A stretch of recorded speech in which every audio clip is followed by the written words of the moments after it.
बिस्मिल्लाहिर्रहमानिर्रहीम। एक बादशाह ने वजीर से पूछा, क्या वजह है कि मैं हर स्याह व सफ़ेद का मालिक होकर भी परेशान रहता हूँ और मेरा खादम कंगाल होकर भी खुशबाश रहता है। वजीर ने कहा, आप अपने खादम के साथ 99 वाले कायदे का तजर्बा करें। बादशाह ने कहा, 99 वाला कायदा कौन सा है? वजीर ने कहा, आप अपने खादम के दरवाजे पर 99 सोने के सिक्कों की बड़ी थैली रख दें, मगर इस पर 100 सिक्के लिख दें और दरवाजा बजाकर एक तरफ हो जाएं और फिर तमाशा देखें। बादशाह ने ऐसा ही किया। आदम दरवाजे से बाहर आया, थैली उठाकर अंदर ले गया। जब अंदर जाकर सिक्के शुमार किए तो वो 99 थे।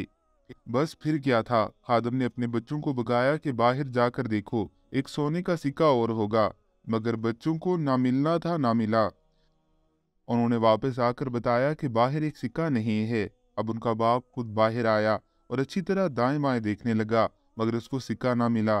फिर उसने बच्चों को गली के अतराफ में दौड़ाया और खुद भी तलाश करने लगा और गुस्से में बड़बड़ाने लगा कि नकम्मो, एक सिक्का नहीं मिल रहा तुम्हें। इसी तलाश में उनकी सारी रात गुजर गई। दूसरे दिन खादिम बादशाह के दरबार में रज्जगे के साथ परेशान हाल हाजिर हुआ। तब बादशाह को 99 के कायदे की समझ आ गई कि हमारे पास अल्लाह रब्बुल इज़्ज़त की 99 नेमतें होती हैं, मगर हम एक नेमत के ना मिलने पर अपनी ज़िंदगी को अज़ाब बना लेते हैं। इंसान कितना ही अहमक होता है कि बेशुमार नेमतों को बुलाकर एक दो नेमतों के ना होने पर दिल छोटा कर लेता है और नाशुक्रा बन जाता है। इंसान हासिल शुदा नेमतों का शुक्र अदा करना शुरू कर दे तो आखिरी सांस तक अदा ना कर सके।